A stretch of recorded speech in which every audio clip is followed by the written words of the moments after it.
it's safest not to drink while pregnant. Underneath, though, were the words, it's not known if alcohol is safe to drink when you are pregnant. And the Australian Medical Association says this is fundamentally incorrect. The science is clear that alcohol has devastating effects on unborn babies. So that was a big gaffe. And my question, though, because there's been a lot of publicity around this big study in The Lancet saying no amount of alcohol is safe for you. A columnist in The Guardian who drank a bottle of wine a day says she feels like $1 million now. Best thing she ever did. And in her column is the surprising statistic that a fifth of all Britons now do not drink. Yeah. How easily could both of you give up drinking? Do you feel impelled to revisit your imbibing now in the wake of all this? It's not that hard. Like I think I'm probably showing my age here. I hate saying that, but like I don't think. So a couple of years ago, I got told I had stomach ulcers from stress, and they were like, "Look, you have to give up coffee or you have to give up alcohol." And in a heartbeat, I was like, "I give up alcohol. I would never give up coffee ever, but I am happy to go sober for however long it takes." And for about 6 months, I just didn't drink, and I didn't really miss it. Like I think that, especially among people my age, it's much more common to forego alcohol, especially for like health reasons. If you are trying to be fit and healthy, people just don't drink because it's just wasted calories. So you wake up the next day and you feel awful and you're like, oh, what was the point of that? So I don't find it that hard. But then again, I've never drunk a bottle a night, but I know people who do. And it's definitely sort of over 30, I think, is a heavier drinking phase. Like, you know, there's all that statistics about how people my age drink less. You know, millennials drink less than over 30-year-olds, and that's because we just, I don't know, maybe that's because drugs are cheaper or just because we have different priorities. I mean, we have less sex as well, which is kind of depressing, but at the end of the day, I think there are different priorities, and for millennials, saving money and being healthy are more important. You're a benighted cohort. We're boring, eh? So dull, so vanilla.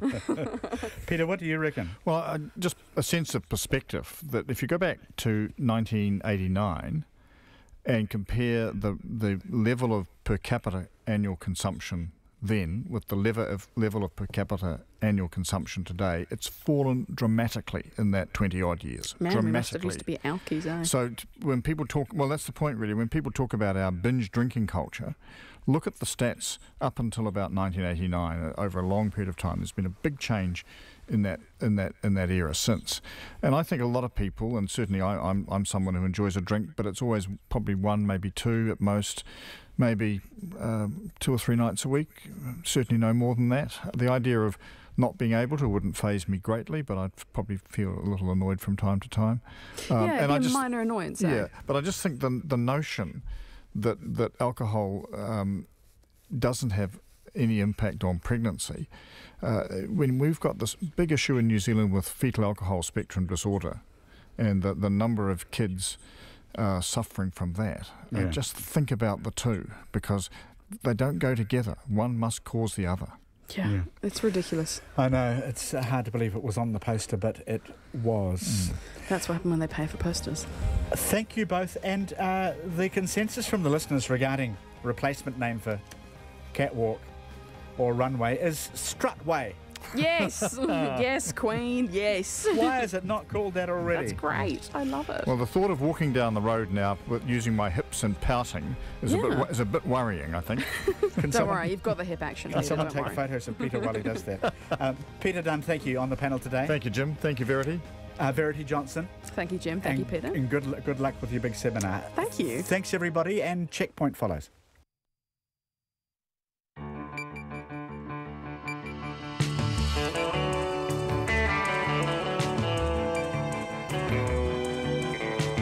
Tō maira I hoa mā hei kōrero kei te haere hei kaupapa kei te karawhiua. Welcome to Checkpoint, everyone. Tonight, last week it was Claire Curran. This afternoon, Customs Minister Meka Whaitiri has lost her portfolios pending an investigation into a staffing matter in her office. Also tonight, police halt their investigation into allegations of child sex abuse made by Anihera Black against her former husband, Awanui. Nolene Taurua says she's honoured to be the new coach of the Silver Ferns. We hear from her. A Filipino construction worker says he came to Christchurch for a better life, but over the past 3 years he's been bullied, kicked, hit and more. Businesses in the province is back. Shane Jones's call to force banks to keep branches open in rural areas, and much more coming up on Checkpoint.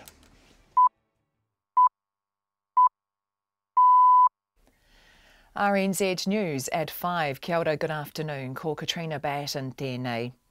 The Labour MP, Meka Whaitiri, has stepped aside as a minister pending an investigation into a staffing matter in her office. The Prime Minister, Jacinda Ardern, issued a media statement this afternoon saying she accepted Ms Whaitiri's offer to temporarily stand aside. Here's our political reporter Craig McCulloch. Ms Ardern says the investigation will be quick and thorough and Ms Whaitiri will fully cooperate. She says she was advised of the matter last night. RNZ understands there have been questions about Ms Whaitiri's treatment of staff and a high turnover in her office, but that this investigation relates to a single incident. Ms Whaitiri's role as Minister of Customs will shift to Chris Whāwhoi during the investigation, and her associate portfolios will revert to the lead ministers. From Parliament, Craig McCulloch. The police have closed an investigation into allegations of a child sex ring in Tauranga involving high-profile Māori leader Te Awanui Arangi Black. The claims were made by his widow, Anihera Black, 2 months ago, and the police say they're no longer investigating. Lee Marama McLaughlin reports. The police say one person came forward about the allegations that Mr Black abused children, but would not give further details. They say they haven't received any evidence to back up Mrs Black's other claims that a paedophile ring is or was operating in Tauranga. She first made the claim about her late husband, Te Awanui Arangi Black, in a video in which she accused him of paedophilia. He died in 2016, aged 48. Anihera Black said she gave the police the names of 4 people she believed may have been involved. Some friends and whānau strongly rejected the accusations against Mr Black. The police say based on what they know, they're unable to progress the matter. Ko Lee Marama McLaughlin tēnei. The Ministry for Primary Industries says it's still aiming to eradicate the cattle disease Mycoplasma bovis within 2 years. Despite confirmation, it now has spread to Northland. 36 farms are now actively infected with the disease, which causes mastitis and abortion in cows. In May, the government announced it would try to wipe it out by culling 152,000 cows over 1 to 2 years. A ministry spokesperson says detection of another infected property doesn't mean the disease is spreading because most of the movements being traced are historical. He says while it's disappointing for the farm owner, it wasn't unexpected as the farm had previously been identified as a risk. Ministry officials are holding a public meeting in Dargaville next Thursday to discuss the Northland outbreak. The animal advocacy group SAFE has released photos that it says shows cows having to calve in unacceptable conditions. The photos were taken in Southland last week. SAFE's head of campaigns, Marianne MacDonald, says forcing cows to give birth onto fields of mud puts both cows and calves at risk from infection and hypothermia. She says it's an appalling way to treat animals. Federated Farmers says calving in muddy conditions is not the norm, and farmers tried to avoid it as much as possible. Civil Defence in Gisborne says heavy rain that's caused surface flooding and closed roads and schools this afternoon is forecast to ease tonight. A spokesperson, Paul Stewart, says the Hikawai and Waiapu rivers, which have risen several metres, are peaking. He says roads are now open except for one section on State Highway 35 between Te Araroa and Hicks Bay. He says small pockets of heavy rain could fall this evening, but it appears the worst of the weather is now over. An inquest into the death of a prisoner who helped spark the Mount Eden prison fight inquiry has heard he told medical staff he was assaulted before he died. Nick Evans, who served time at Mount Eden prison when it was run by Serco, died suddenly after being moved to a Northland prison in June 2015. He had a collapsed lung and contracted pneumonia before catching an infection that later killed him. Clint Bambrick, a Serco manager, told the inquest Mr Evans told medical staff he'd been thrown onto the ground by another inmate. That information should have been passed to correctional staff who in turn should have investigated that statement, yes, but that process doesn't appear to have happened from the information that I can read within the evidence. Serco manager Clint Bambrick. Funding announced today will enable fast-tracking of a Queenstown housing development. The Queenstown Lakes District Council will be able to get $24 million of 10-year interest-free loans from the government's Housing Infrastructure Fund. It's expected to speed up the development of about 1,100 houses around Ladies Mile at the entrance to Queenstown by 6 years. The Housing and Urban Development Minister, Phil Twyford, says Ladies Mile is one of 3 new developments that will boost the council's ability to address housing supply and affordability issues. Earlier this month, $52 million from the fund was announced for more than 1,000 homes in Kingston. The first houses are expected in 2020. It's 5:05. Sport, Nolene Tauranga says the timing was perfect for her to finally take over as the new coach of the Silver Ferns. Netball New Zealand have officially announced the former Ferns attacker in the role, with confirmation she'll also see out her contract for Australian team, the Sunshine Coast Lightning, in 2019. Tauranga, who controversially missed out on the position in 2015, admits the sport's worst-kept secret has been confirmed, but says she's honoured to get the job. Things happen for a reason, or they don't, and luckily everything just came together at the right time. So something that I won't take for granted, and I'm very committed to be able to fulfil my job for both Lightning and also for the Silver Ferns. Nolene Tauranga's first task as Silver Ferns coach is next month's Quad Series in Auckland and Tauranga.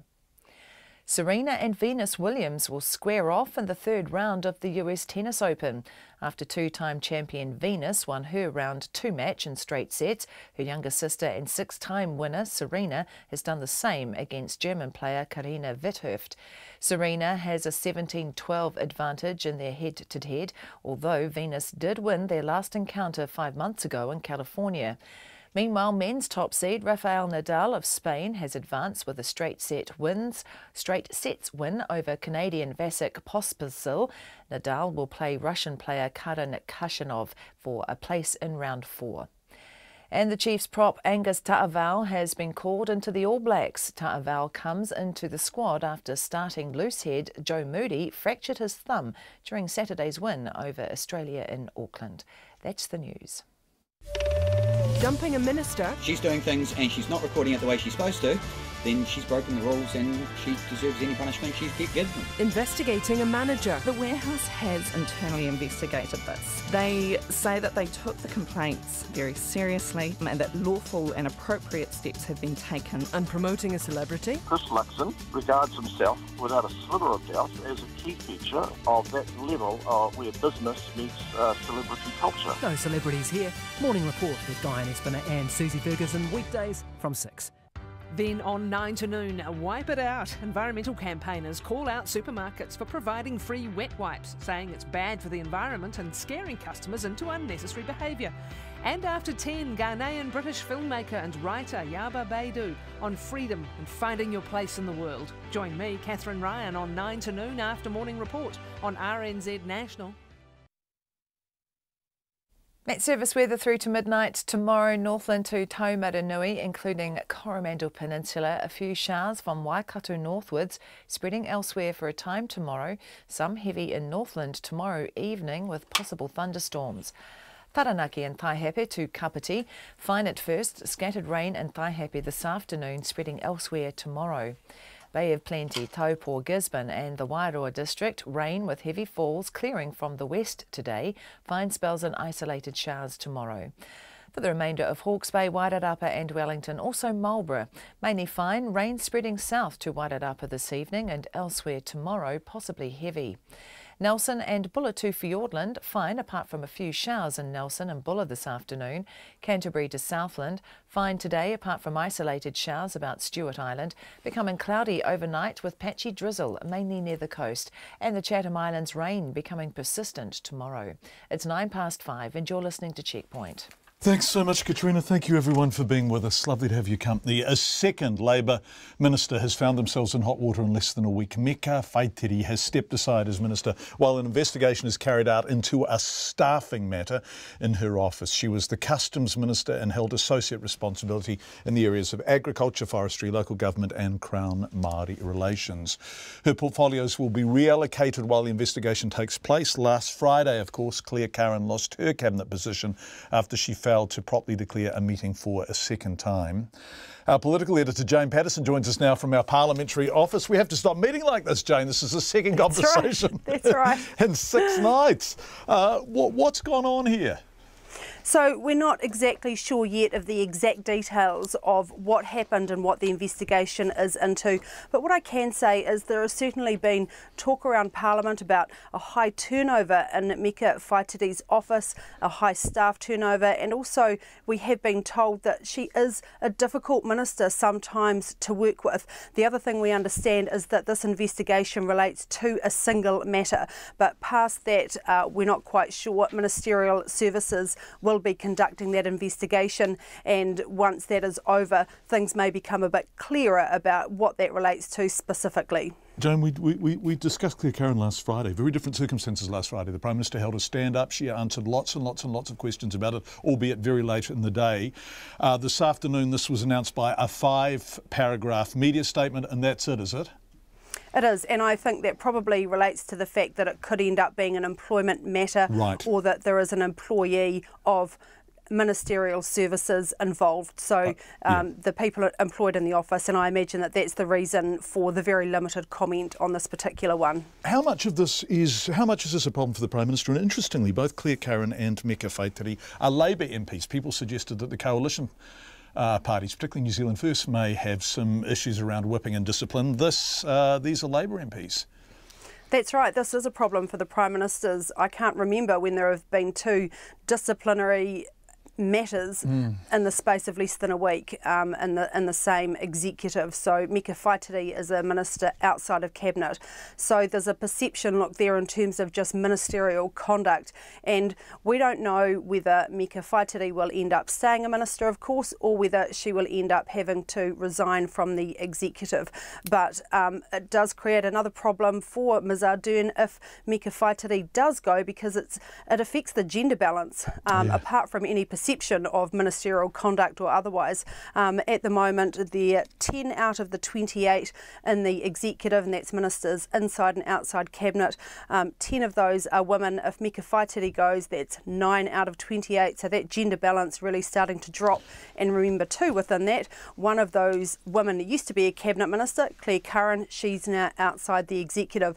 And I must say, John, with a week including Claire Curran, if we take in last Friday, Shane Jones is questioning the Prime Minister's judgment on appointing Chris Luxon to the Advisory Council. Low business confidence, and then the Labour camp report coming out. It has been a less than stellar week for Labour and the Prime Minister, and she will not be happy about this latest development at all. Jane Patterson, our political editor, joining us live from the gallery office. Thanks very much indeed, Jane. We appreciate it.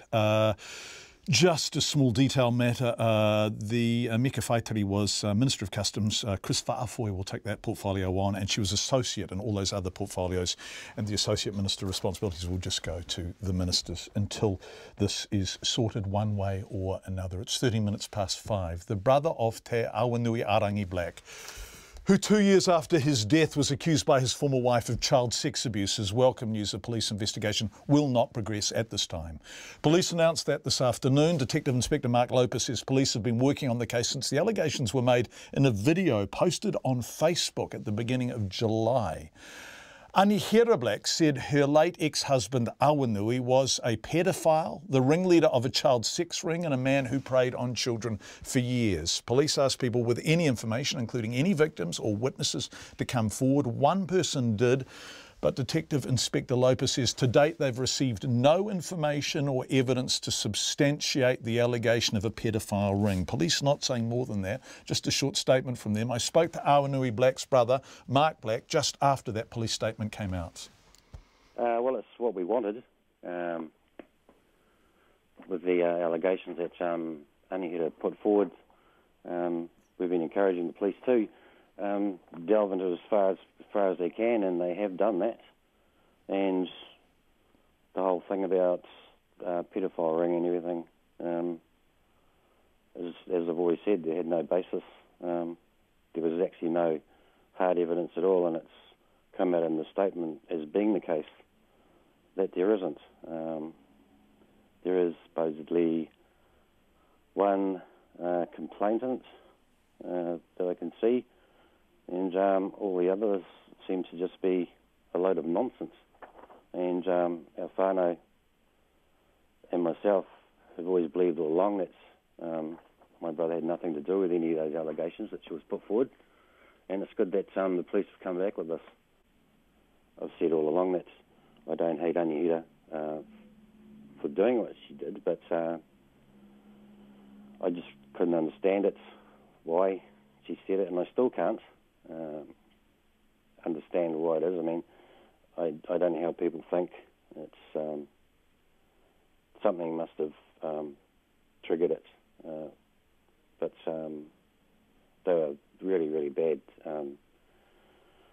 allegations to be made, and I just thought that my brother was being unfairly treated because he was just ripped to pieces, and he had no defence. I mean, he died, and the defence is me and my whānau, so we're very happy with what's happened. I'm just pleased that it's starting to move on now, so it's going to be great. The issue is it's a nightmare for everyone, isn't it? Or whatever side of this you are on, because clearly Anihira believes something happened. The police say, if it happened to you, please come to us. They've been contacted by one person since the allegations were made, but Anihira is not withdrawing the allegations. So what happens next, Mark?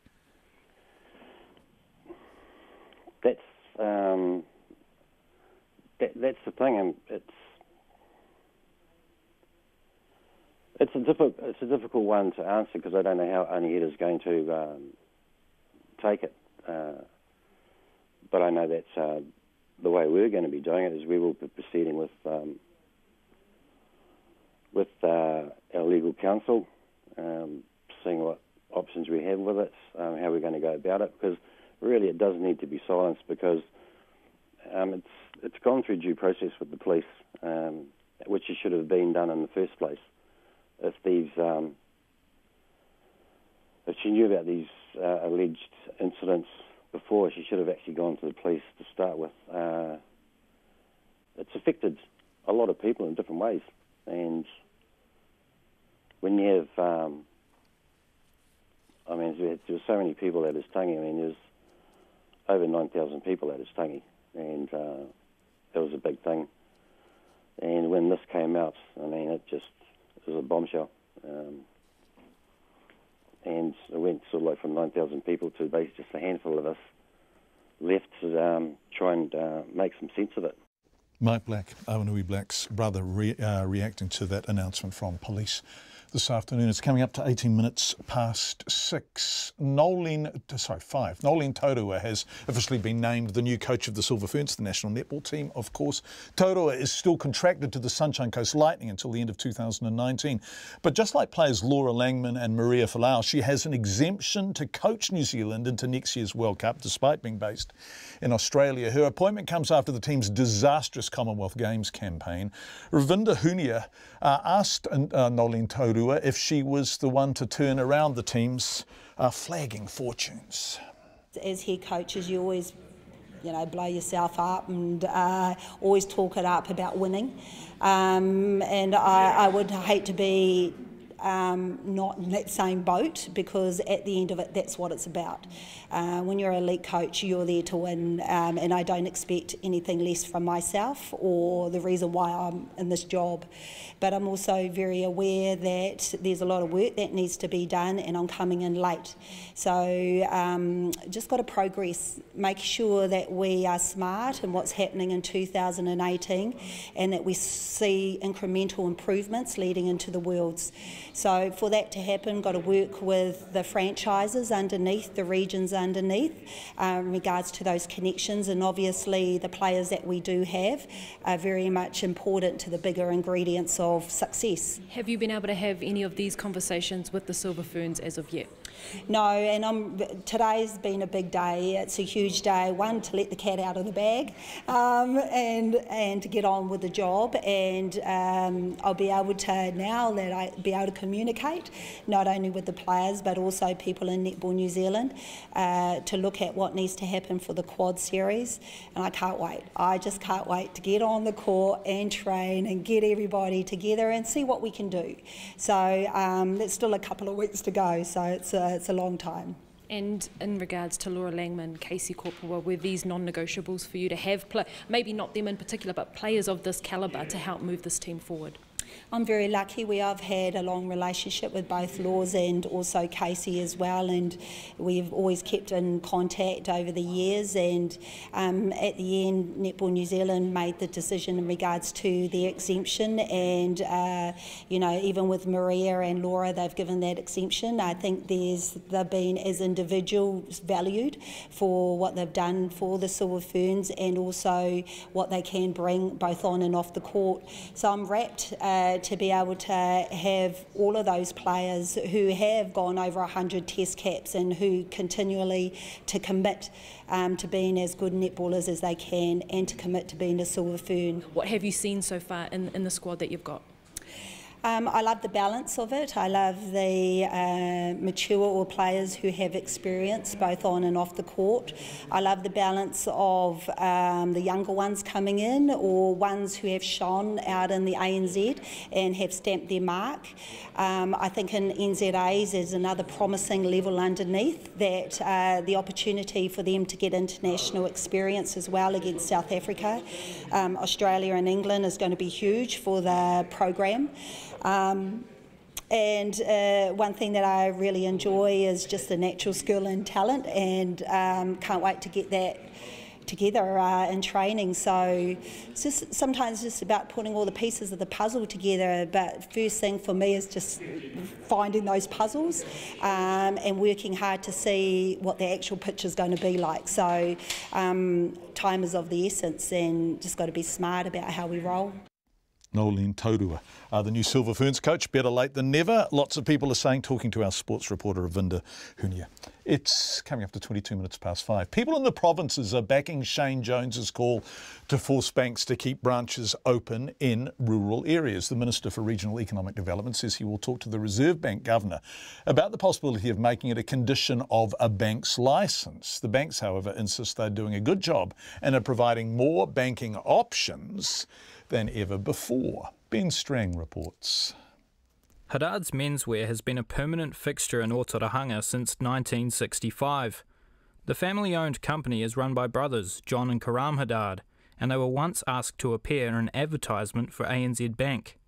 At the time, John Haddad thought it was a great idea to front the campaign. The theme was, if it weren't for small business, there wouldn't be big business. And the theme sounded very good to us because that is quite true. You know, big businesses start off as small businesses. So certainly we thought that was excellent and we agreed.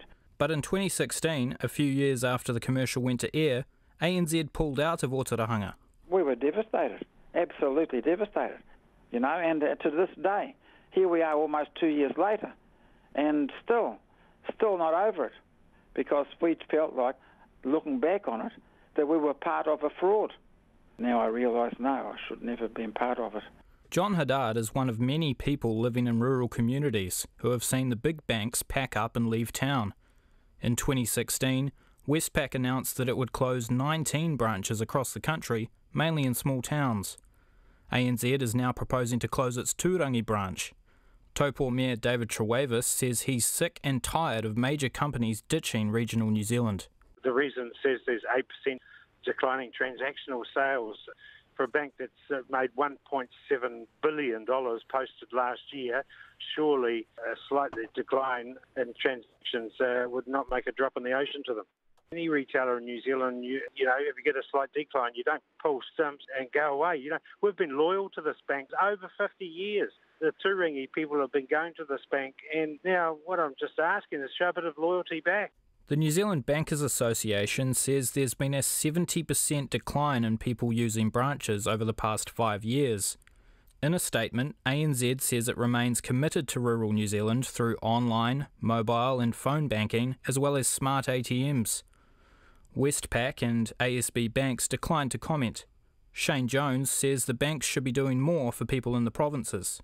The reality is that the Aussie banks, the Aussies own our banks.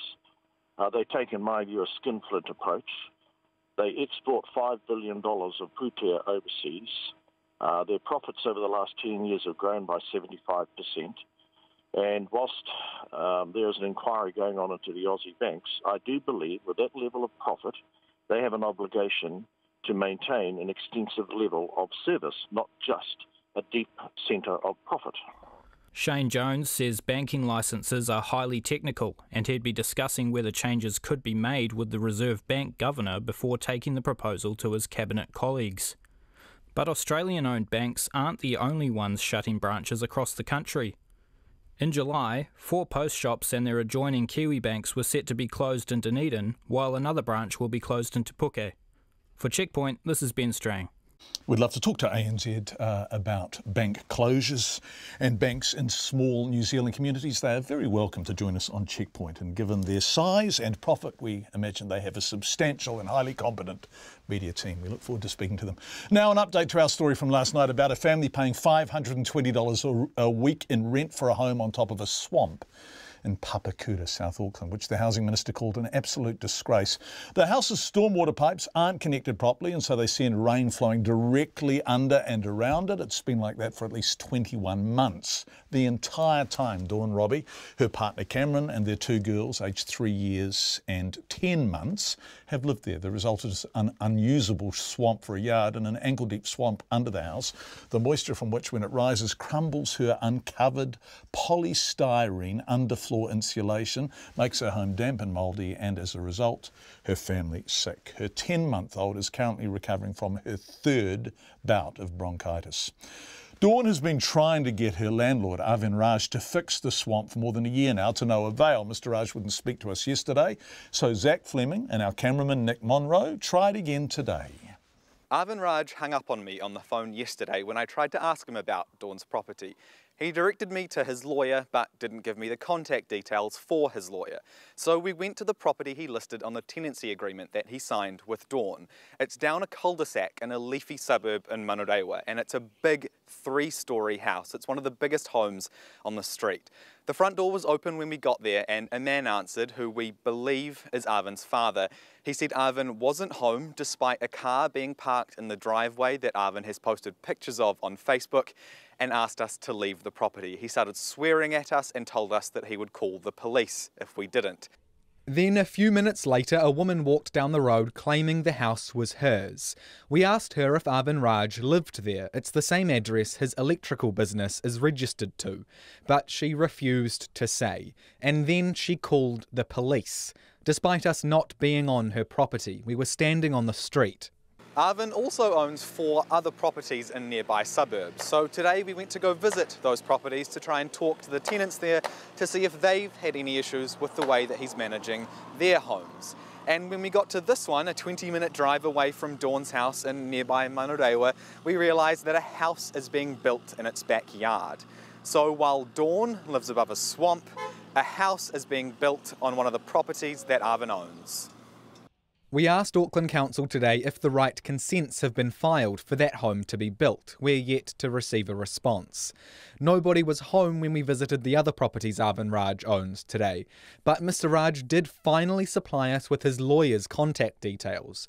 But when we called him, Radhe Nand didn't know anything about the situation at Dawn's house. He hadn't been briefed by Mr Raj. Okay, he has texted me. I'm just looking through the text. He said that media has contacted me, and can you take their call when they call you and advise them that I am attending to all matters that needs to be fixed in accordance with the compliance procedures of the council. Full stop. That's all he has said that to me, and that's what I'm conveying to you. And that's all I know, that there is some issues perhaps with council, and where and how the media has got involved, I have no clue whatsoever.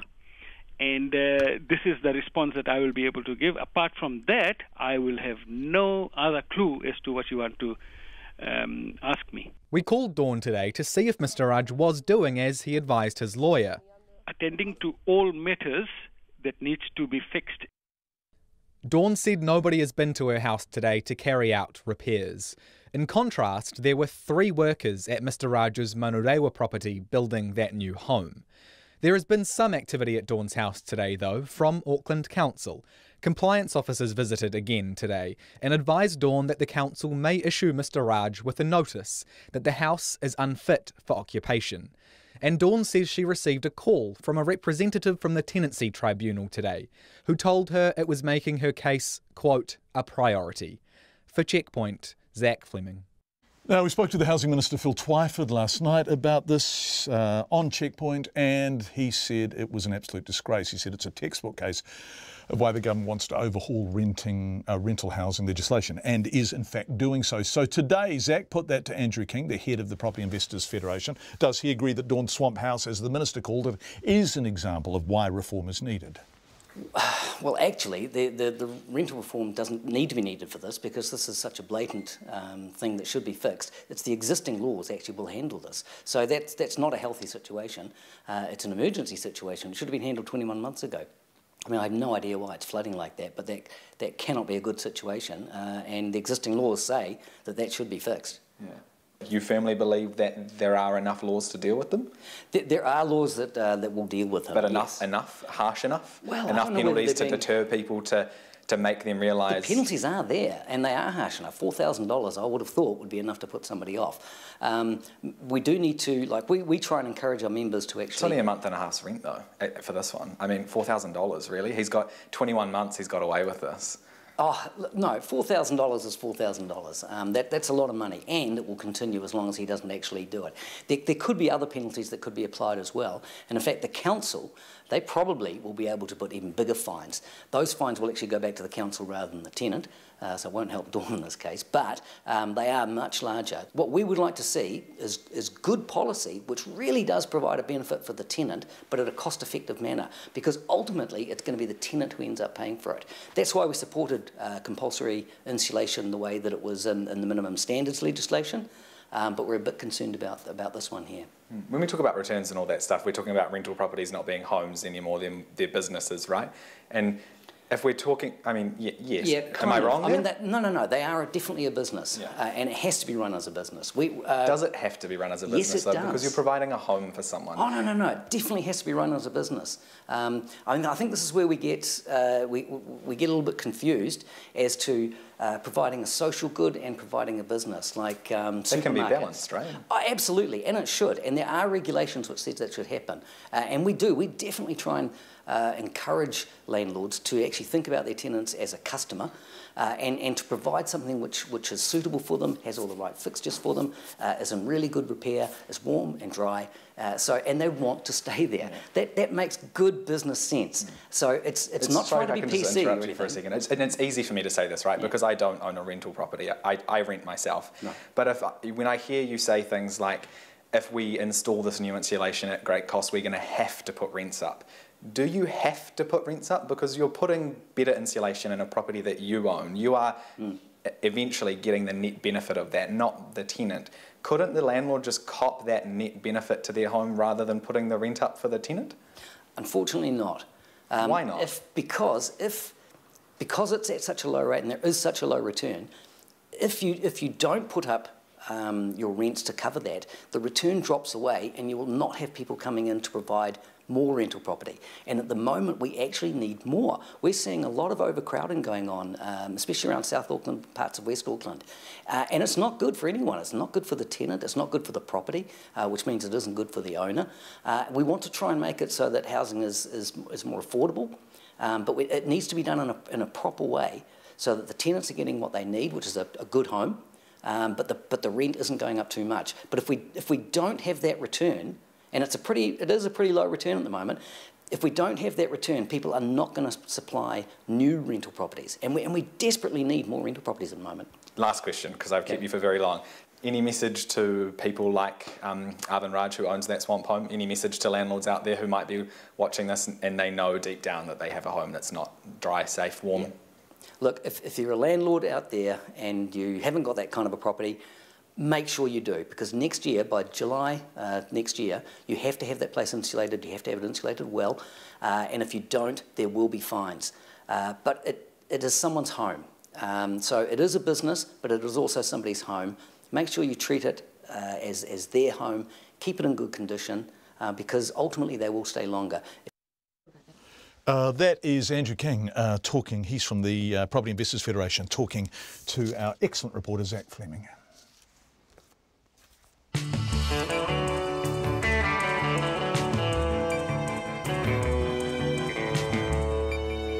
with Checkpoint on RNZ. We've squeezed a lot into the first half hour, which means it wasn't actually a first half hour, was it, Katrina Batten? No. It was the first 35 minutes. Whoops-a-daisy, let's just go straight to the headlines. Thanks, Katrina. The Customs Minister, Meka Whaitiri, has temporarily stepped aside while an investigation is carried out into what's been described as a staffing matter in her office. The Prime Minister, Jacinda Ardern, issued a media statement this afternoon. It's understood the office has had a high turnover and there have been questions about her treatment of staff.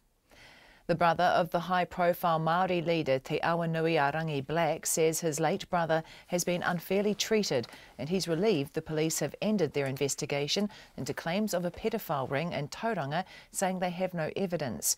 Mr Black's widow, Anahira Black, had alleged her husband had been involved in a child sex abuse and was part of a child sex ring. Awanui Black's brother, Mark, says the end of the investigation means the whānau can now move on.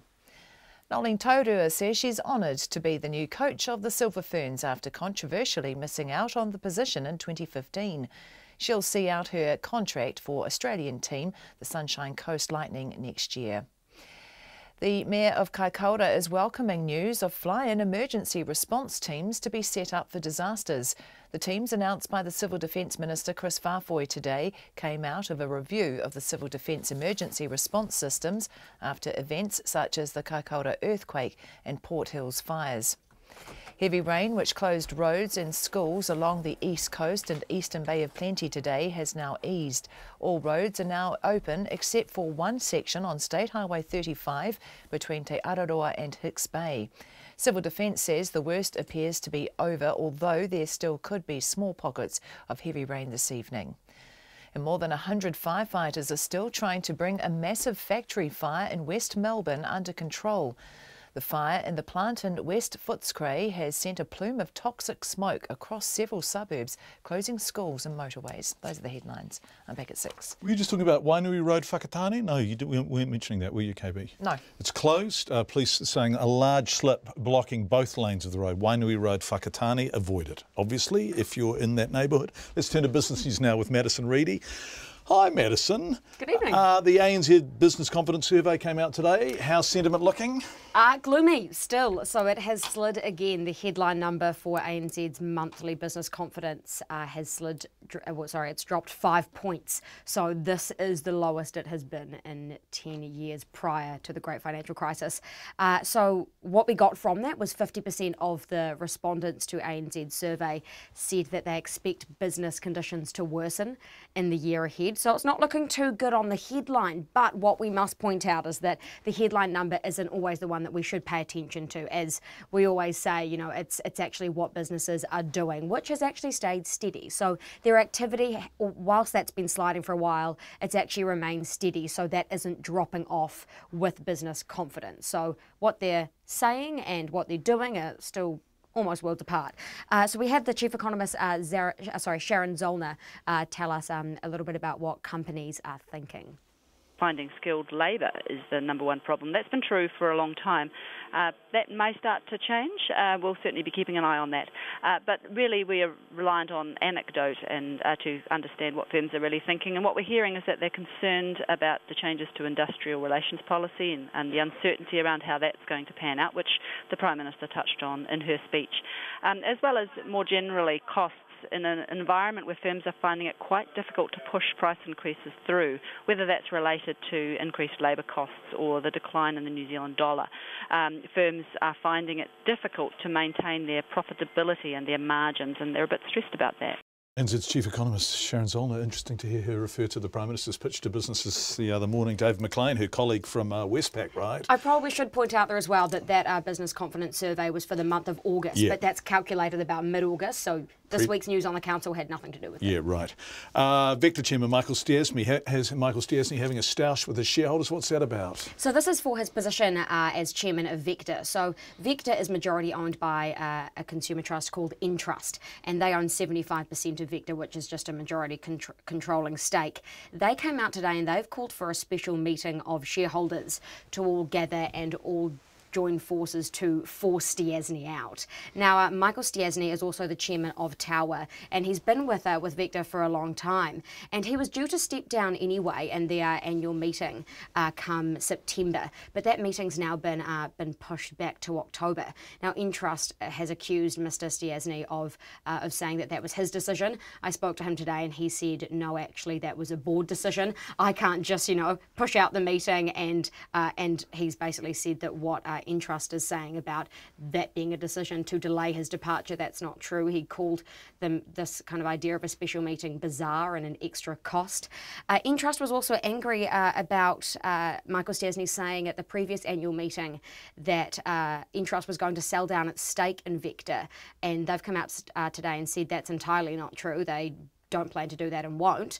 But when I spoke to Mr. Stiassny, he's sticking by that statement, and he said that there is noise around there that Entrust will sell down its stake, but if they're not going to, then good on them. And I kind of asked him some questions there as well about, is he embarrassed about anything like this, possible reputational damages to his other appointments, and he's a pretty high-profile guy. He's not worried at all. He says that, he's not embarrassed. It's just unfortunate that it's in the media. What happened on the markets, Madison? So the NZX top 50 index actually closed down after a couple of crazy days. So it was down 0.25%. That's 23 points to close at 9,340. Still huge numbers there. The New Zealand dollar, it's buying at 66.5 US cents. Actually dropped 0.5%. It was above 67 last night. That's because of the business confidence survey. 91.4 Australian, 51.1 British pence. Madison Reedy, thank you very much indeed. A Filipino construction worker who came to Christchurch for a better life says he's been bullied, kicked in the back and hit in the head at work. It comes after a report released this week by E2 Union found construction workers brought in from the Philippines for jobs in Auckland and Christchurch are frequently being exploited. The worker who asked for us not to use his real name says relaxing iron-tight visa rules is the only way to stop the exploitation of his fellow countrymen and women. The man we've called Juan told our reporter Logan Church he'd been physically and verbally abused on work sites, but had no choice but to put up with it or he'd lose his job. Juan relocated to New Zealand in 2015 for a better life. The joiner-turned-builder came from a building site in Qatar on the recommendation from a Filipino friend who said his boss was looking for people to work on the Christchurch rebuild. First, my impression of New Zealand was it was a better place to come to and work because it's Western influence, under the crown. I mean, I've been hearing all the good things about New Zealand. But that dream turned out to be a fantasy. Juan says while he was happy with his pay of $24 an hour, far below the industry standard, the expectations put on him were grueling. He says being told to complete 8 hours worth of work in 4 hours was a common occurrence. I used to grind the floor in a Templeton site, and my foreman told me that you have to finish this by 12 o'clock, before lunchtime, because I'm bringing back that machine, and it's only for half a day. So I was really working my ass off trying to finish out before lunchtime because he needs to take it back. My surprise was, at the end of that particular week, I chanced upon seeing my timesheet and all the scope of work that the foreman writes on. And on that particular day, he put that I work on that particular job for the whole 8 hours. So if they were cheating on that particular day, what about the other job I was doing? But Juan tells me that's because his work visa tethered him to his employer. His only option was to stay quiet. So he did. But 6 months later, he and his 6 co-workers were made redundant. Desperate for a new job to enable him to send money home to his family, he accepted a new role at a small family-owned joinery firm for $21 an hour. The first year was good, but then things went sour. Sometimes they will call your names. I've been called an idiot, been called stupid. Sometimes I've been told that I should be ashamed of myself. I've been hit in the back of my head, and I've been kicked in the butt twice. With all the hardship, the berating, the belittle, sometimes the bullying, I just keep mum. I mean, I don't fight back or whatever. There's no point there. Juan says he was once again subjected to unrealistic work demands, all for $21 an hour. On top of this, it was impossible to check if he was actually getting what he was owed, because in the second year of the job, his employer stopped giving him pay slips, saying he did not need them. After almost 3 years, Juan transferred to another job, where he works now. So why does Juan stay working in a country where his employers appear to have treated him so badly? It's for the opportunity. I still have a daughter to finish college. If my daughter, we're already done with school, it's no worries, I can head home. But I still need to provide for my daughters. So you're here for your wife and your two daughters? The eldest is 19, the youngest is 17, turning 18. It's difficult because I've been working overseas for 16 years, and I go home to visit them, on vacation just every 2-3 years, like that. So most of my life, is spent overseas, and I don't get to see them. I can't afford to go home on a Christmas because I couldn't afford the ticket. But what is even more heart-wrenching is that it appears Juan is not alone. Migrant is a support network for Filipino workers in New Zealand, and its chairperson, Mikey Santos, says exploitation is widespread. He says that creates even more problems for migrants and their communities. You will be placed on a different job site, maybe different site tomorrow. So you're jumping per site, the distance may be getting farther or sometimes closer to your house, but it adds burden to their fuel, to the familiarity of their work. They don't have a collective there. They don't have, in your job site, you should know people who you work with.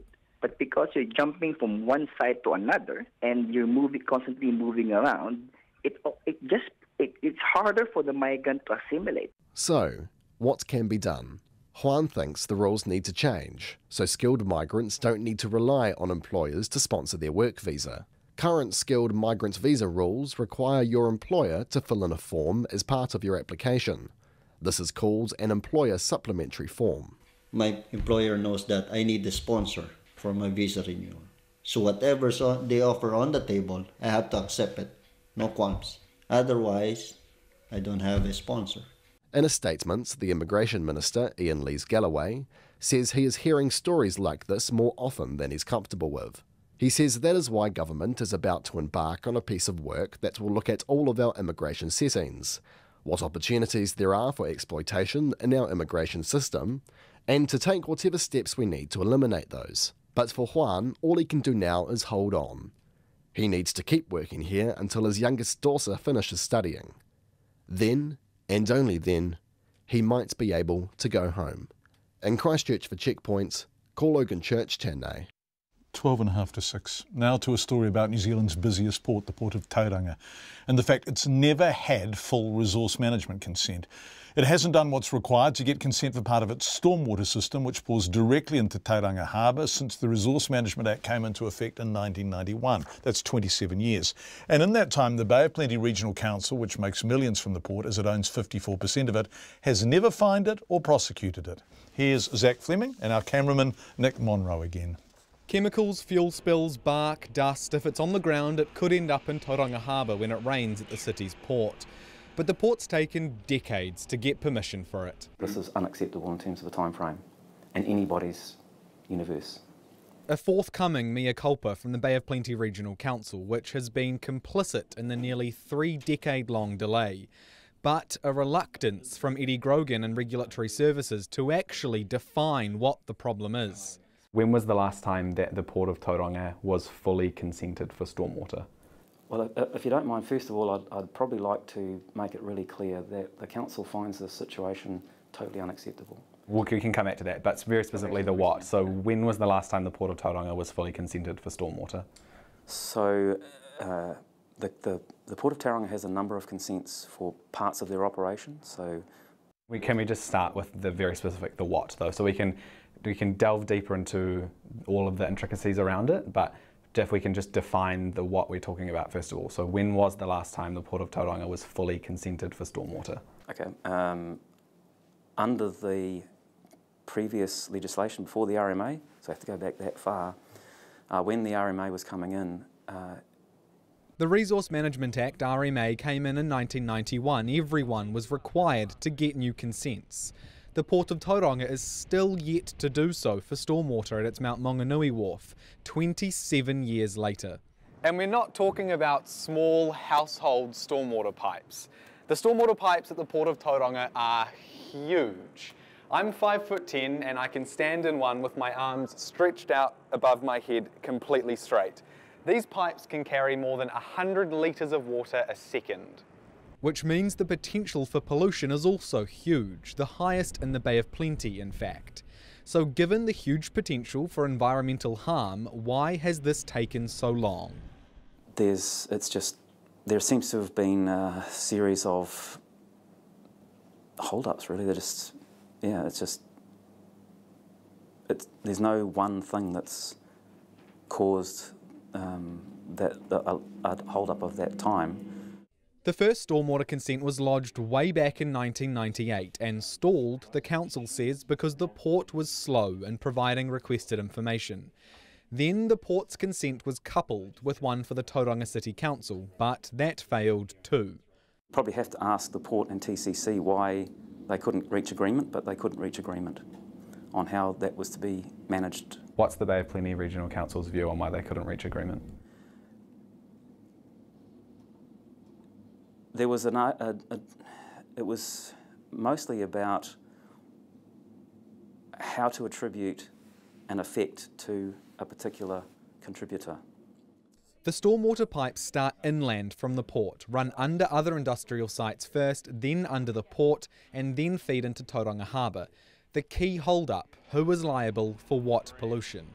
So the consent was uncoupled, and the council realised Becker, who was contracted to do the job back in 1998, lost the original paperwork.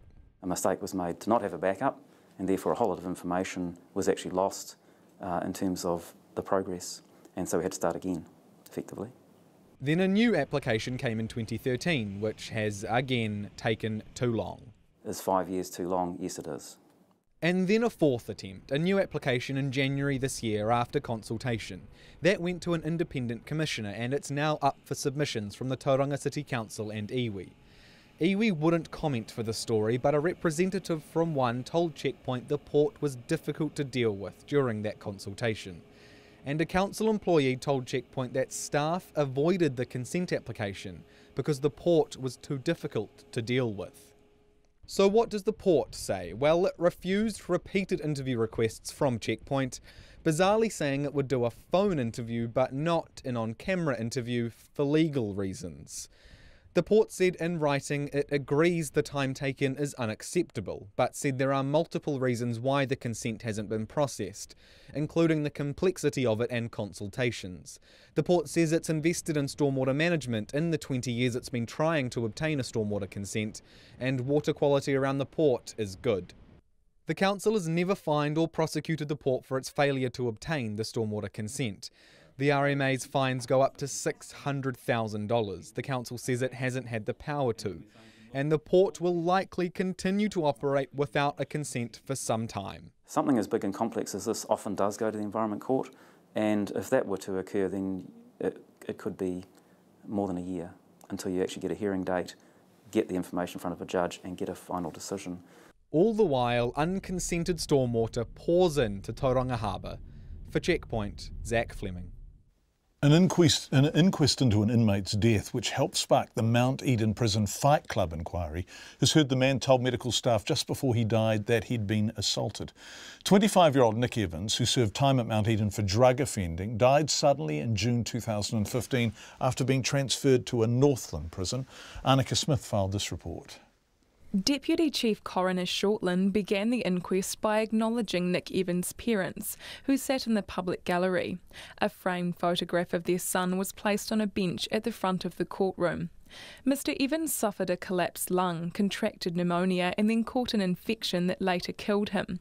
Labour MP Kelvin Davis claimed in Parliament that other inmates dropped him off a landing and he was transferred to Northland Prison because of his injuries. His death was one of a number of headline-grabbing incidents at the jail, which culminated in the government deciding not to renew private operator Serco's contract to run the prison.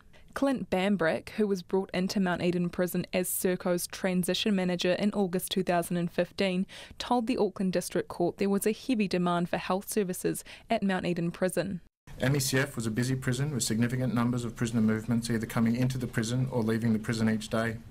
To the best of my knowledge, the prison operated at full capacity or almost full capacity at all times in 2015. The number of prisoners at MECF resulted in a large number of assessments and put heavy demands on the health staff. He said records showed Nick Evans told medical staff he was thrown on his back by a fellow inmate in March, but this was never followed up. That information should have been passed to correctional staff who in turn should have investigated that statement, yes, but that process doesn't appear to have happened from the information that I can read within the evidence. In a statement read aloud by Mr Bambrick, a fellow inmate said Mr Evans told him about the assault. He didn't really tell me much about the assault, but he said he got assaulted by Black Power prospects in a room because he couldn't pay them for some tattoos that he had just got done. Nick never told me what their names were though. It was after this that he went really downhill. I thought he was normal and never complained of sickness or having any chest pains. A report into Mr Evans' death found there was no evidence he had been involved in prison fight clubs or that violence or injury contributed to his death. Coroner Shortland said the inquest was not to be used to address violence in prisons. I accept already there's violence in prisons. What we've heard from Mr Bambrick already is the fact that quite often, if I'm inferring right, there's assaults that go on but they're not reported, they're kept quiet, no one narks. A retired nurse who treated Nick Evans said he told her he had hurt himself. She said she jokingly asked if he'd fallen off his bunk bed, an excuse inmates often use to cover up beatings. She told the court inmates never told her they had been beaten because they didn't want to narc. The inquest continues. Mō te hōtaka o te ahiahi nei, ko Annika Smith aho. As the National Party lobbies to stop the whistleblower Chelsea Manning from speaking in New Zealand, across the Tasman the government is preparing to ban her. Manning is a former US Army intelligence analyst who served in the Iraq War and spent 7 years in a military prison after being convicted of leaking nearly 750,000 classified documents to WikiLeaks. She was pardoned by President Barack Obama and released last year. Manning is planning to give a speech at the Sydney Opera House on Sunday, followed by events elsewhere in Australia. This report from the ABC. Just a few days ago, Chelsea Manning spoke to ABC's Matter of Fact program about the issues she'd like to address when she visits Australia on a speaking tour in September. I'm thinking, again, bringing up the point of immigration, which is something that I often talk about. I'm very critical of how Australia has dealt with the immigration issue. But the former soldier turned whistleblower might not get the chance to share her views. Susie Jamil is the owner of Think Inc., the company organising Chelsea Manning's tour. We received a notice of intention to consider refusal under Section 501 of the Migration Act, which, after a little bit of research and speaking to our legal counsel, we understand it is potentially quite an imminent refusal of her visa.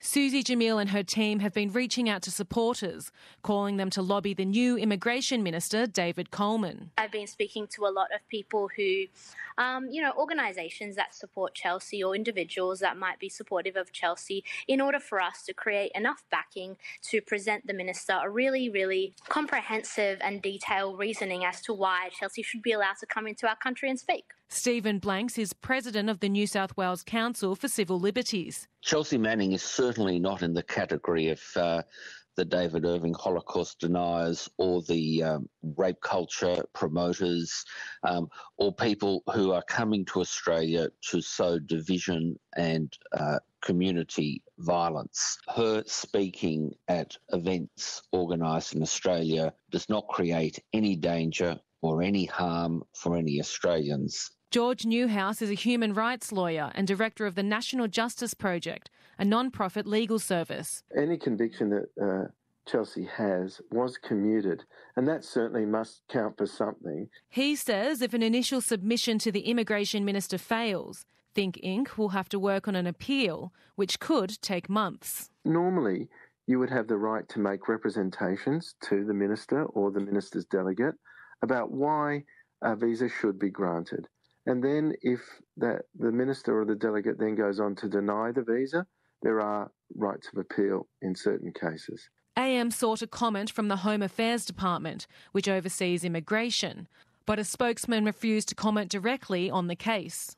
In a statement, the department wrote all non-citizens entering Australia must meet the character requirements of the Migration Act, and that a person can fail the character test for a number of reasons, including but not limited to where a non-citizen has a substantial criminal record or where their conduct represents a risk to the Australian community.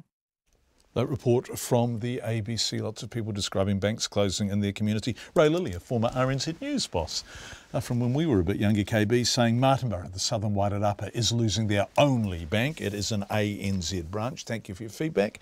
It's 6.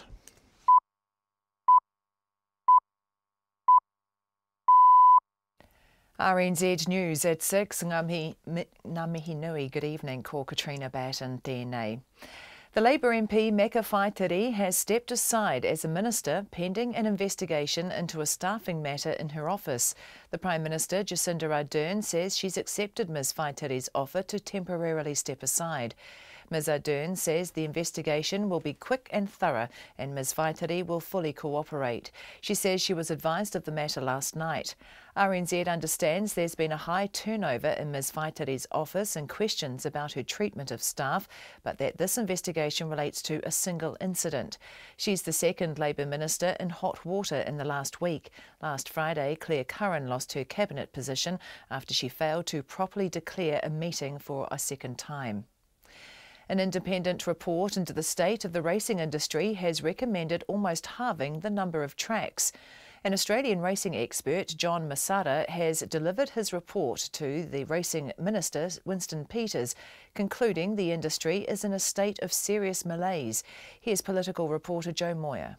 The report recommends the number of tracks be reduced from 48 to 28 and 3 all-weather surface tracks be built in Awapuni, Riccarton and Cambridge. Winston Peters says his intention is to have officials produce a cabinet paper with a set of recommendations, and the severity of the situation for the industry means the status quo is unlikely to prevail. Mr Peters says the review warns thoroughbred horse racing is at a tipping point of irreparable damage. The 17 recommendations also includes beginning negotiations for outsourcing the TAB's commercial activities to an international operator. From Parliament, Joe Moyer. The brother of a high-profile Māori leader accused of involvement in a pedophile ring by his widow says the whānau is relieved the police have dropped the investigation. Anihera Black first made the claims about her late husband Te Awanui-a-Rangi Black in a video posted on social media 2 months ago. The police say one person has come forward since then, but they've found no evidence of any of the claims that a pedophile ring is or was operating in Tauranga. Mark Black has told Checkpoint his family has always believed the allegations were nonsense, and the confirmation from police today is a great relief. They were really, really bad allegations to be made, and I just thought that my brother was being unfairly treated because he was just ripped to pieces, and he had no defence. I mean, he died. Mark Black says his family is taking legal advice on what action they can take. The Mayor of Kaikoura is welcoming news of fly-in emergency response teams to be set up for disasters. The teams, announced by the Civil Defence Minister Chris Whāwhoi today, come out of a review of the Civil Defence emergency response system after events such as the Kaikoura earthquake and Port Hills fires. Mr Whāwhoi says $5.2 million will be spent on 4 teams, each comprising 9 specialists who can be deployed in an emergency. There are also plans for a revamp of the emergency response bunker, which is under the Beehive in Wellington. The Kaikoura Mayor, Winston Gray, says the teams will give people confidence that they're going to have some support when a tragedy strikes.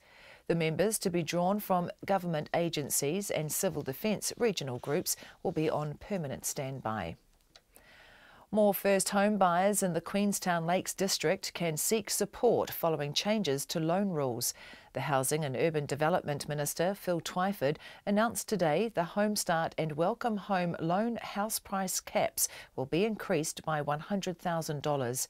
That means $600,000 for existing homes and $650,000 for new homes. Mr Twyford says the previous limits meant it was virtually impossible for first-home buyers to access the grants. He says the district has the highest median house price in the country, and now it will also have the highest house price cap alongside Auckland. The loan changes will come into effect on September the 17th. Budget documents show the government dropped a planned increase in tertiary education subsidies because growing costs threaten to overwhelm its plans for education. Treasury advice published today says cost pressures alone would exceed the $2.8 billion over 4 years the government had signalled for education in its fiscal plan. The advice recommended deferring the tertiary education increase, as well as increases to school and early childhood operating grants, and scaling back other areas of spending. Civil Defence in Gisborne says it appears the worst of the heavy rain that caused roads and schools to close has passed. All roads are now open except for one section on State Highway 35 between Te Araroa and Hicks Bay. A spokesperson, Paul Stewart, says small pockets of heavy rain could fall this evening, so motorists are being urged to drive to the conditions. It is wet out there. There is still the potential for there to be slips even after the rain stops. It is still going to rain for some time, but we believe that it's past the worst. Paul Stewart from Civil Defence in Gisborne. It's 6:05. Sport, the new Silver Ferns coach Nolene Tauranga says she's moved on from 2015 when she controversially missed out on the job. Netball New Zealand has today confirmed Tauranga in the position 3 years after it opted not to appoint her. Highly successful at club level before and after that decision, Tauranga hopes this country's netball community can join her in forgetting about what happened. I don't think we need to keep going back because 3 years, it's just changed so much in regards to personnel and where I am as a person, and I have no hang-up about anything, so I'm looking forward to where we could possibly go now. Nolene Tauranga's first task as Silver Ferns coach is next month's Quad Series, while she'll also see out her contract with her Australian club team next year. The New Zealand equestrian rider Sir Mark Todd begins his quest for a 6th title at the Burghley Horse Trials in England tonight. Two-time Olympic champion Todd is competing on 2 horses, with 8 other New Zealand combinations taking part. Todd says the 4-star event in Lincolnshire holds a special place in his career. Burghley was the first big one that I ever competed in over here. It's got a wonderful history. It's a fabulous event. It's just always amazing to be here and be part of it. Sir Mark Todd. And the report on the independent review into Cycling New Zealand's high performance program has been delayed until mid-October. Originally scheduled to be released at the end of August, High Performance Sport New Zealand says more time is required to complete interviews. That's the news. Kia ora, g'day. Paul Brennan on Nights Tonight again tonight from 7, and let's try it again after a false start yesterday evening. Tonight is Spitfire night when we talk with Anthony Palmer, the co-director of the movie Spitfire, releasing in cinemas today. They say she was beautiful, a dream, but for all her good looks, she was also a killer, and she sounded like no other. And this week on Our Changing World, William Ray discovers that urban bats are living in central Hamilton, and he's off to find out where they hang out and how people are helping them out. She's had a really crap time over the years. Words like jungle and oversized and overwhelming and overpowering, and how she's masculine and not feminine. It's Lately with Karen Hay, 10 p.m. weeknights on RNZ National. Met service weather through to midnight tomorrow, Northland to Taumarunui, including Coromandel Peninsula. A few showers from Waikato northwards, spreading elsewhere for a time tomorrow, some heavy in Northland tomorrow evening, with possible thunderstorms. Taranaki and Taihape to Kapiti. Fine at first, scattered rain in Taihape this afternoon, spreading elsewhere tomorrow. Bay of Plenty, Taupo, Gisborne and the Wairoa district. Rain with heavy falls clearing from the west today. Fine spells and isolated showers tomorrow. For the remainder of Hawke's Bay, Wairarapa and Wellington, also Marlborough, mainly fine. Rain spreading south to Wairarapa this evening and elsewhere tomorrow, possibly heavy. Nelson and Bulla to Fiordland, fine apart from a few showers in Nelson and Bulla this afternoon. Canterbury to Southland fine today, apart from isolated showers about Stewart Island, becoming cloudy overnight with patchy drizzle, mainly near the coast, and the Chatham Islands rain becoming persistent tomorrow. It's 9 minutes past 6 and you're listening to Checkpoint. Thanks very much indeed, Katrina Batten. Thanks for being with us, everyone. Just before we move on, a really important correction and clarification. Chelsea Manning was not pardoned. Her sentence was commuted. It's an important distinction because she still carries the conviction, and it's the conviction which may keep her out of Australia. Who knows what's going to happen in New Zealand? Lots of you texting in on that, and you are all entirely correct, and we're very grateful for the clarification. Thank you. Logan Church's story about the Filipino workers who've had such a tough time in New Zealand. Ken says, I would bet good money that the vermin who are exploiting migrant workers are the same people who claim they can't get New Zealanders to work for them, echoing the tone of lots of texts we're receiving about Logan's story. Thank you, everyone. Animal advocacy group SAFE has taken another shot at the dairy industry, accusing it of allowing some cows to calve in horrific conditions. SAFE's released photos taken on a Southland dairy farm last week. They show cows lying down in a muddy paddock giving birth. Andrew McRae reports. SAFE says the photos reveal what it says is more cruel treatment of cattle over winter, following on from scenes of cattle standing in mud on a large feedlot in mid-Canterbury last week. The 4 photos show newly born calves lying in a muddy paddock in Southland, with green crops in the background. Its head of campaigns, Marianne MacDonald, says forcing cows to give birth onto fields of mud puts both mother and calf at risk. Infection, because they're in not just the mud, but unfortunately their own excrement. And those vulnerable little calves are at risk of hypothermia in the cold, wet conditions. It's a totally unacceptable way to treat animals. She says calving in mud is not unique to Southland. It seems to come as a surprise to some farmers that these conditions keep happening, but we know that weather happens and these animals need to be protected from these appalling conditions. Federated Farmers says calving in muddy conditions isn't the norm, and farmers try to avoid it as much as possible. However, Dairy Section Chair Chris Lewis says mud's a fact of life at this time of year. Obviously, farmers don't want mud in their paddocks. It obviously ruins the soil structure, and it's not good with nutrient runoff. So the industry best practice is to avoid that. So if it's happening, we need to get behind those farmers and help sort out those practices. Chris Lewis says ideally calving should be in a dry paddock. It's best practice to have cows calving on clean breaks, and that's what the industry encourages. So hopefully those farmers are responsible for seeing those pictures and take note and obviously take precautions so that doesn't happen again. Marianne MacDonald from SAFE says dairy industry practices are not natural and must stop. If these animals were in a natural environment, they would seek shelter, they would find conditions to give birth, to get away from the elements. But as Chris Lewis points out, calving doesn't always go to plan. Sometimes Mother Nature forces animals to calve 2 or 3 or 4 weeks earlier than they do, and you get instances of that happening. So it's not ideal, but it's just Mother Nature. The chief vet with the Veterinary Association, Helen Beattie, says mud will always be part of farming in winter. Cows don't particularly like lying down in deep mud anyway, so having to lie down and give birth there is, I think, probably not on their wish list.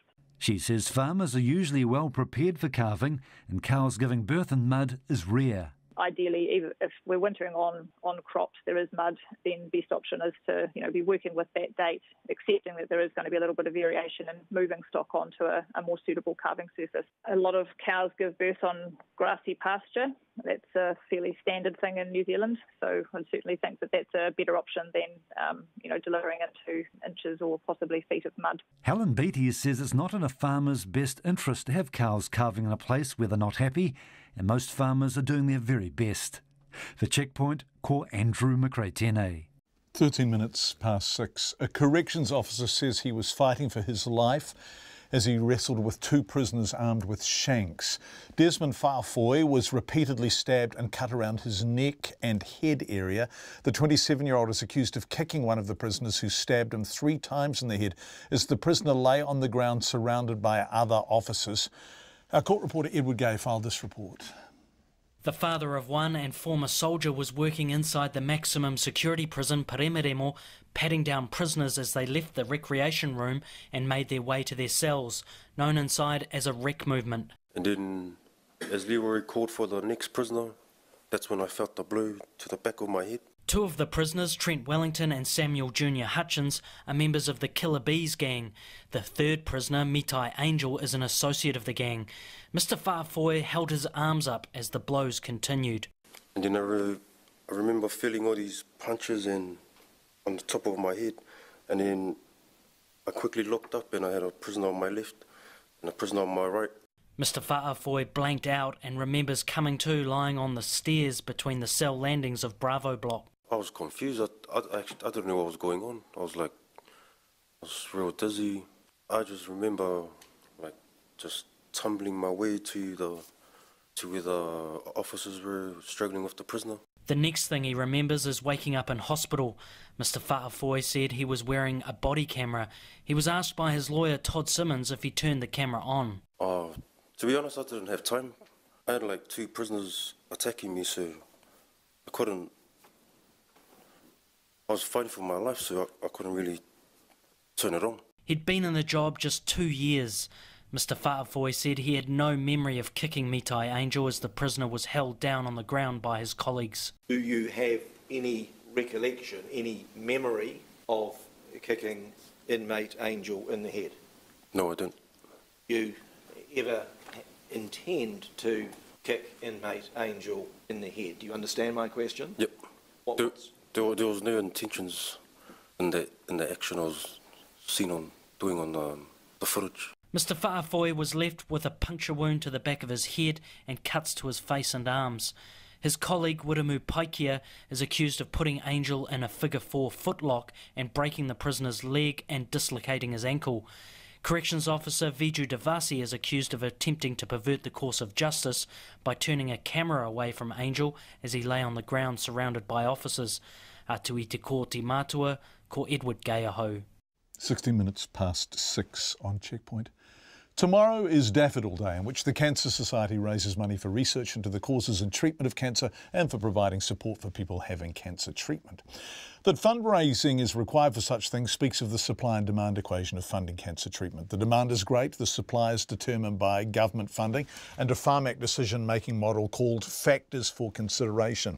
Now, we've tried again to speak to Pharmac about this. Is that model working? Are Pharmac constrained by budgets, or do they, like others in the health system, ask for more money? When they compare the availability of cancer drugs in New Zealand with Australia, do they compare the breadth of availability? Why does Pharmac take 3 years to review a new oncology drug application, and so on? Once again, our request for an interview was politely declined. I think it's the third time in about a month. But Chris Jackson, an oncologist who's medical director of the Cancer Society, says these are questions for Pharmac to answer. There are so many things that we do very well. We have world-class surgeons. We have fantastic screening programs with breast, bowel and cervical screening. We have excellent hospitals that work very well within the resources they have available. But we still fall short of our comparator countries like Australia and Canada in terms of our survival outcomes for cancer. Do we? Yes, we do. It depends on who you're talking to, because Pharmac is saying that we're absolutely comparable with Australia. In terms of cancer outcomes, it's clear from the Concord study, which is an international IARC-funded study looking at cancer outcomes across a number of countries, that compared to our similar countries, we are not doing as well.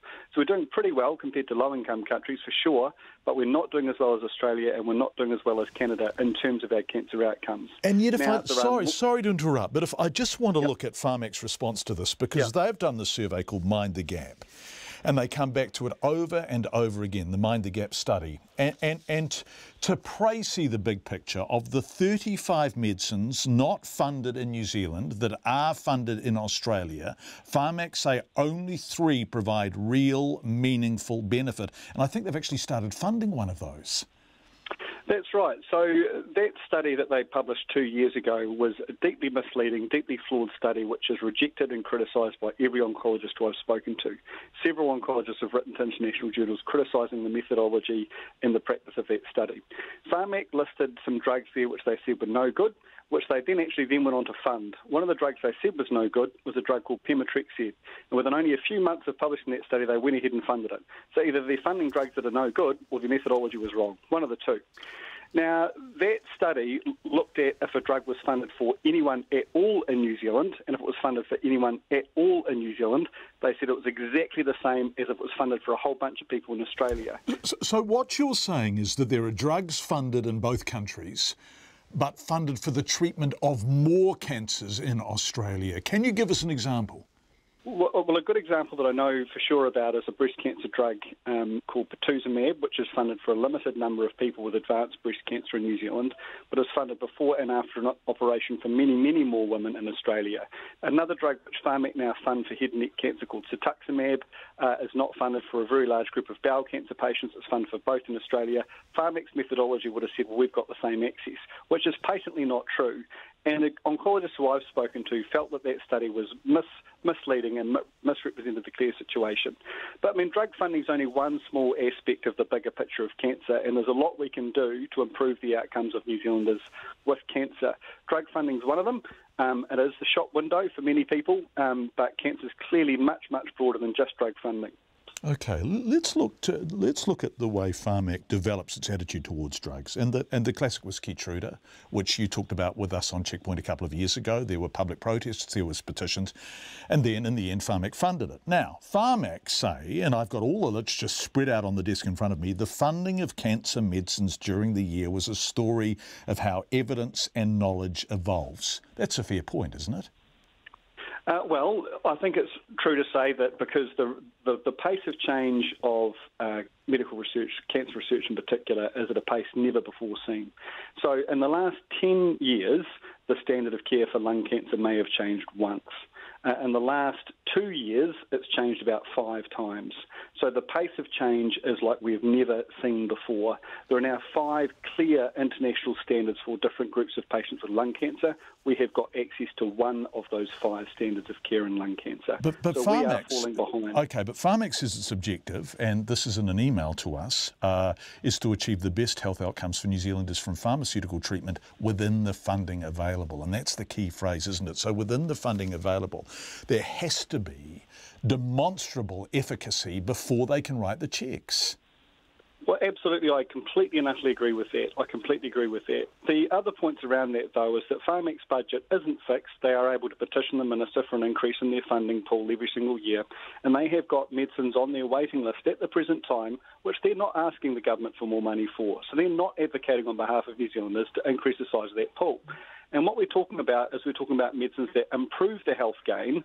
So why would you not give additional funding to improve and give extra over and above what we already do? So if you're getting more groceries in your basket, you expect to pay a little bit more. What Pharmac is saying is they want more groceries and exactly the same budget. When it comes to cancer drugs, the question is, have we got access to the world's best medicines? The answer is no. Are we keeping up with other countries? The answer is no. Are there possible improvements to the Pharmac model that could actually deliver us better outcomes? I think the answer is yes. Currently, it takes Pharmac 3 years to review a new oncology drug application. Why does it take that long? In the UK, they've got published timeframes for we're going to review the drug on this date, we're going to have a consultation process, we'll have feedback, we'll have input, and they make a decision by a set date. There are no timelines in New Zealand. Pharmac say we review the evidence, but they've got no use of goalposts which said if you meet a certain cost-effectiveness threshold, then you will get funded. In the UK, the goalposts are clear. In Canada, the goalposts are clear. The goalposts move. There are objective evidence scales like the European medical oncology magnitude of benefit scale, which you can use to put a ruler over the strength of evidence to look at it, and they're not using those sorts of objective measures. So it gets cloudy, it gets obfuscated, and it lacks transparency. Can we look at one drug in particular, and that was the one that there was a petition presented, that there was a gathering outside Parliament, that there was a great deal of publicity around, and that was Keytruda. At first, Pharmac didn't want to fund it because the efficacy was not demonstrated. Then they did fund it, and it is funded. But when you go to give a little and search the word Keytruda, you find 63 appeals for money for Keytruda. Is it funded or not? It's funded for a certain group of patients with melanoma only. It's not funded in lung cancer, bladder cancer, lymphoma, in Merkel cell carcinoma, and any of a number of other range of cancers. So it's only funded for a small number of people. And that would be around 200 or 300 people a year. But there's many, many more who could benefit from drugs like Keytruda and others. In terms of the evidence, the Pharmac said the evidence evolved, which is why they funded it. But that's not entirely true, because from the time they said not enough evidence to the time they funded it, not a single additional clinical study was published. It was all a commercial decision. It was all about the dollars and cents. Dr. Chris Jackson, who's an oncologist and medical director of the Cancer Society, 24 minutes past 6. The Civil Defence Minister has announced the establishment of 4 fly-in teams which will be on constant standby in the event of an emergency disaster. There are also plans for a revamp of the emergency response bunker, which is under the Beehive in Wellington. But National says the priority should really be upgrading the emergency management centres in the region, some of which will not withstand a major disaster. Here's our Deputy Political Editor, Chris Bramwell. The entrance to the bunker is through a nondescript wooden door in a corridor in the Beehive. The Emergency Management Centre itself is a long, narrow room, curved to fit the circular shape of the Beehive. There are desks clustered together in groups, and the main wall is covered in large screens. The centre's been open since 2003, but somehow it looks more dated than that and smells a bit musty.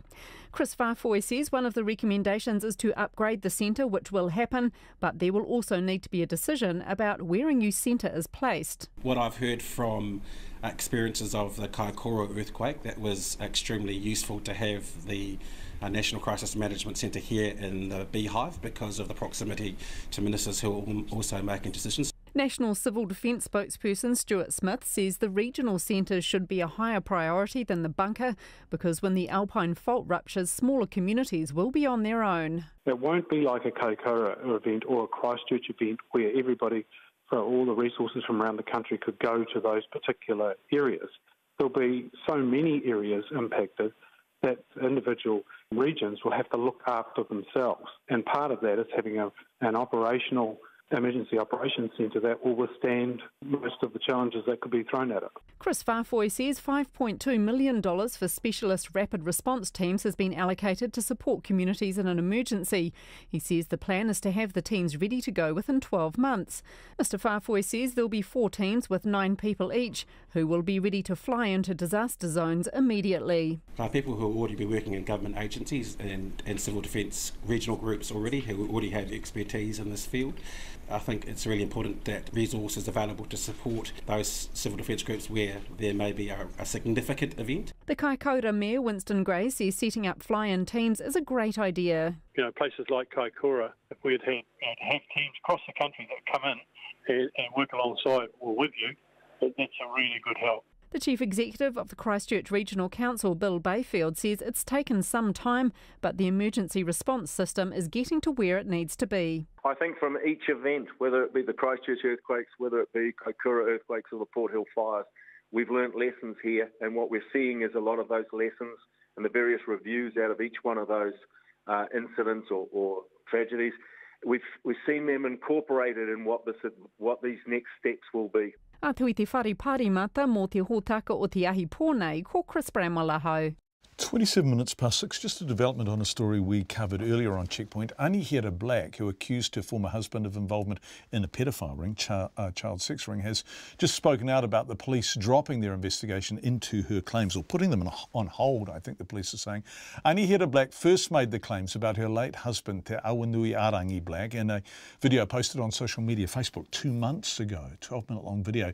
The police say one person has come forward since then, but they have found no evidence of any claim that a pedophile ring is or was operating in Tauranga. Now, Checkpoint asked Anihira Black for an interview. She did speak to us last month, but she declined today, choosing instead to read a very brief statement to us a few minutes ago. Here's what she had to say. Just because the police have closed their file on the matter doesn't make it any less true. People believe what they want to and what makes them feel comfortable. At the end of the day, the truth doesn't discriminate. Anihira Black, Awanui Black's brother, Mark Black, earlier told Checkpoint the family always believed the allegations were nonsense and they were delighted by the police statement this afternoon. That interview is now available online. Another interview that went to air earlier on Checkpoint was Zach Fleming's interview with Andrew King from the Property Investors Federation, talking about the house that we looked at last night, $520 a week for a house in Auckland, rental with a swamp underneath it. Zach spoke to Andrew King about insulating the house and whether or not that would have to lead to a rent increase. Quite a lot of feedback on that. This in particular from Peter. Hi, I'm a landlord. Andrew King from the Property Investors Federation does not speak for all landlords. You do not need to pass on big capital investments like insulation immediately to tenants. We also get to claim that expense at tax time. Plus New Zealand properties have no capital gains, so investors have made a non-taxable bomb out of properties in recent years. Thank you very much indeed for that, Peter. Lots of feedback on Tauranga, the Port of Tauranga. The Port of Tauranga is a law unto themselves. Their social licence will soon come under scrutiny and they really need to step up and do the right thing, not only in terms of water quality, but traffic and odour impacts as well. Not to mention the use of methyl bromide, which has been banned in most other jurisdictions, says James. And people are irate about the business confidence survey, and we're hearing from lots of people who say they run small businesses who feel very confident indeed. Thank you for your feedback. 2101 is the feedback number. That's Checkpoint for tonight. Have a wonderful evening. Back tomorrow at 5. RNZ News headlines at 6:30. The Labour MP, Meka Whaitari, has stepped aside as a minister due to an investigation into a staffing matter in her office. Plans have been unveiled for a big shake-up of the racing industry. There's relief from the whānau of a high-profile Māori leader in the Bay of Plenty after police drop an investigation into claims he was involved in a pedophile ring. And forecasters warn the next 3 months are unlikely to bring any relief for drought-stricken Australian farmers. Our next news and weather is at 7. With Leonard Bernstein's big 100th birthday this week, it's time to open the Bernstein songbook and discover just what it's all about, Lenny. I feel pretty, oh so pretty. I feel pretty and witty and bright. Join me, William Dart, for New Horizons tonight at 7:30 during Nights with Brian Crump.